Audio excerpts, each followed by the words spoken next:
কিন্তু আমাদের চিন্তিত না। আসলে শুধু আমরা একাই পারবো না। যেমন বললাম একদিনে সবকিছু উন্নয়ন করা যায় না।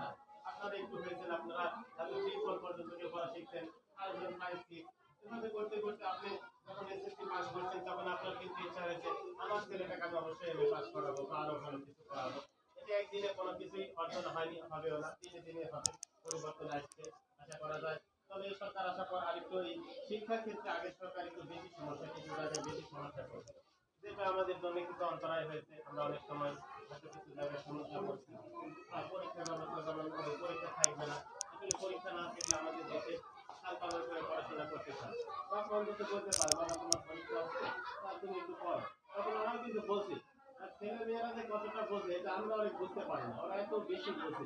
আগে দেখেন আমরা যখন হচ্ছে 10 বছর বয়স হয়ে গেছে, কেউ নাম বললে বাবু তোমার নাম কি, আমরা লজ্জায় নামই বলিনি। হ্যাঁ কি যেন লজ্জায় কিছু বলাই যাবে না, কেন বলিনি? কারণ আমাদের ছোট থেকে আমার বাপ মারা শিখায়, তারা মনে করছে যে আমরা বুঝবো না। সুতরাং সন্তান যখন জিজ্ঞাসা করবে প্রত্যেকটা কথার আপনি উত্তর দিবেন। ওই ছোট হয়েছে ওই যখন কথা বলা শিখছে, বলা হয় একজন সন্তান যখন মায়ের পেটে থাকে তখন থেকে তার বুদ্ধি থাকে, তখন থেকে সব শুনতে পায়, তখন থেকে মা কেমন কর্ম করছে। সুতরাং পেটে থাকা তখনই আপনার সবসময় ভালো কাজ করতে হবে, কখনোই খারাপ কাজ করা যাবে না। প্রত্যেকটা জিনিস আপনার সন্তানের উপর প্রভাব ফেলবে, তখন থেকে সে শুনবে কাজ কিভাবে ডাকছে। দেখেন ছোট থেকে এটা বলে হচ্ছে অন্য জিনিসে কিন্তু এইভাবে আপনারা যে সাথে সাথে অন্য কিছু করতে পারে। গরু ছাগল হলো সাথে, মানে ছাগলের বাচ্চা হলো সাথে সাথে সে খাচ্ছে, আরেকজনের গরুর কিছু বাছুর হলো সে সাথে সাথে খাচ্ছে, কিন্তু সন্তানেরা পারে না।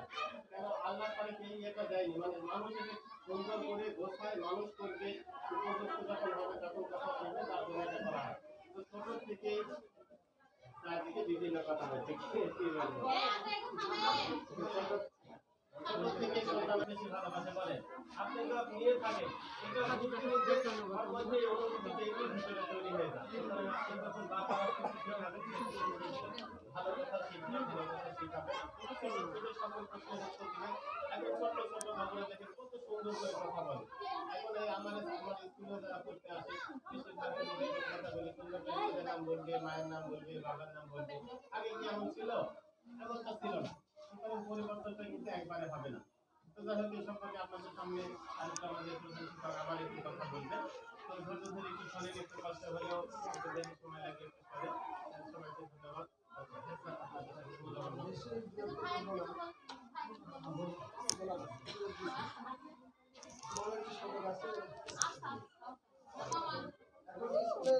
আমরা তো কাজ করি আপনাদের নিয়ে, ছাত্র শিক্ষক অভিভাবক, এই তিনজনের যদি একটা ইয়ে না থাকে, কমিউনিকেশন বলে,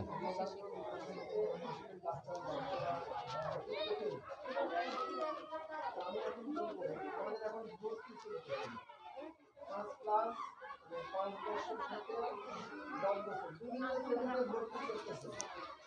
আপনাদের বাচ্চা যদি থাকে এবং আত্মীয় স্বজন আর প্রতিবেশীর বাচ্চা থাকে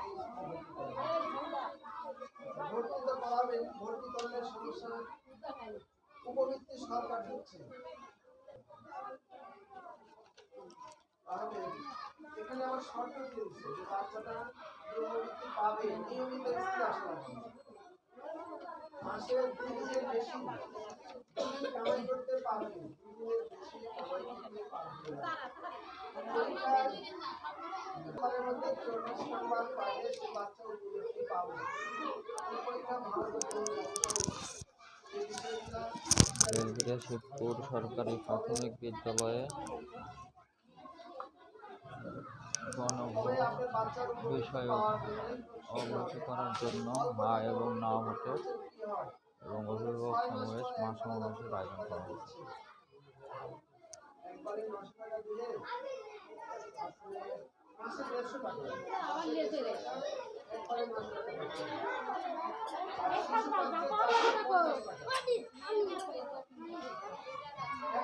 টাকা পালে আমি তো বললাম যে 150 টাকা দিয়ে কি স্কুল হয়, 9 টাকা একবারে পাবেন একটা স্কুল ড্রেস, প্যান্ট শার্ট, আমার হাই ফাই দরকার নেই।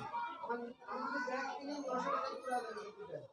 আপনি যদি স্কুল ড্রেস একটা শার্ট বানান বা প্যান্ট 900 টাকা ফ্রি আসবে। আবার এই 900 টাকা দিয়ে আপনি অনেক কিছু করতে পারবেন। পোশাক, স্কুল ড্রেস, খাতা কলম সবই পেয়ে যাবেন। একবারে 10 টাকা ডিপোজিট করবেন, 20টা কলম কিনে রেখে দিলেন আপনি। এই কাজগুলো করবেন আর বাচ্চা নিয়মিত পাঠানোর চেষ্টা করবেন। আমি আমার সহকর্মী মোর সাথে আরো বিস্তারিত স্কুল ড্রেস বিষয়গুলো বাকি থাকবে। আর